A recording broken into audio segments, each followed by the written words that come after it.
संदर्भात आता गुन्हा दाखल झालेला आहे. काय वाटतं अशा प्रकारचं OTT प्लॅटफॉर्मवर यूट्यूबवरती अशा अश्लील दाखवणं कितपत गुन्हा आहे? बघा, अश्लीलताचा कळस या लोकांनी गाठलेला आहे.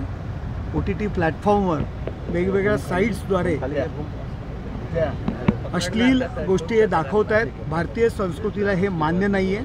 स्वातंत्र्याच्या नावावर काहीही अश्लीलतेचा कळस यांनी गाठलेला आहे. धुडगूस घालताय. मी मध्यंतरीच्या काळात संसदेत मागणी केली होती, या OTT प्लॅटफॉर्मवरती बंदी आणली पाहिजे, त्यांना सेन्सॉरशिप लावली पाहिजे. काही साईट्स शासनाने बंद केलेल्या आहेत आपल्या मागणीनंतर, आणि आता पुन्हा एकदा OTT प्लॅटफॉर्मला सेन्सॉरशिप पाहिजे ही मागणी पुन्हा एकदा उचलधरत आहे.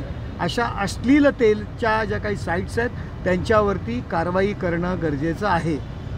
सर, त्यांच्या विरोधात आणखी काही खटले सुरू आहेत, तर सरकारकडे काय मागणी असेल अशा लोकांवरती?